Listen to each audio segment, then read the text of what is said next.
श्री स्वामी समर्थ. आज आपण मोड आलेल्या मुगाचे आप्पे बघणार आहोत. एकदम पौष्टिक आणि प्रथिनांनी भरपूर, प्रोटीनने भरपूर असं हे पदार्थ आहे.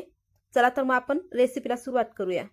इथं मी 2 वाटी मोड आलेले मूग घेतले, अर्धी वाटी बारीक रवा घेतलाय आणि हिरव्या मिरची घेतली, थोडं तिखट आणि थोडी कमी तिखट अशी 2 प्रकारामध्ये, लसूण, अद्रक, तीळ, मोहरी अशा वस्तू घेतल्या आहेत. आता इथं मी मिक्सरच्या भांड्यात मोड आलेले मूग घालून घेते.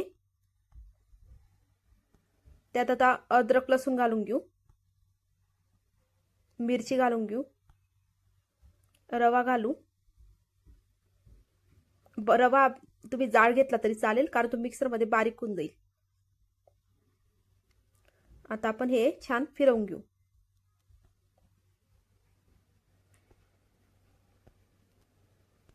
बघा असं फिरून झालंय. आता आपण यात थोडं पाणी टाकू. पाणी टाकून फिरवलं, बघा असं बारीक झालंय आपलं. आता एका पातेल्यात आपण हे मिश्रण काढून घेऊ.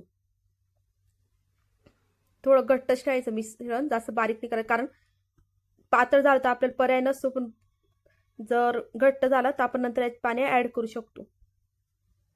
असं आपण मिक्स करून घेऊयाला. बघा एवढं अशी घट्ट ठेवायचंय. आता यात मी जिरं घालून घेते. तुम्ही जिरं वाटता नाही घातलं तरी चालेल. जिऱ्यामुळे पचायला सोपं जातं आणि चव पण छान लागते. चवीनुसार मीठ घालून घेऊ. हळद घातलीये, धने पावडर घातलं. आता याला छान आपण मिक्स करू. बघा आपलं पीठ तयार झालंय आप्प्यांचं. आता इथं गॅस पेटवून घेऊ. आता इथं आप्पे भांड ठेवू आपण. आता आपलं भांड तापलंय. आता याला आपण तेल लावून घेऊ. बघा सरळ भांड्याला तेल लावून घेतलं मी. आता मोहरी घालून घेऊ. मोहरी घालून झाली. आता आपण तीळ घालून घेऊ. या गोष्टीमुळे चव छान येते. ऑप्शनला आहे, नाही घालायची तरी चालेल, पण मी मोहरी आणि तीळ घातली चव छान येण्यासाठी. आता आपण आपलं मिश्रण घालून घेऊ. बघा सर्वकडे असं मिश्रण घालून घेतलं मी. आता यावर आपण झाकून देऊ आणि एकदम मंद गॅसवर ठेवा, म्हणजे ते छान आतून शिजेल. जर फुल गॅस केला तर करपेल आणि मधून कच्च राहील. बघा 2 मिनिटं झाले. आपण उघडून बघू. आपले बघा वरून छान शिजलंय. आता त्याला आपण पलटी करून घेऊ. सर मी असं पलटी करून घेतले छान.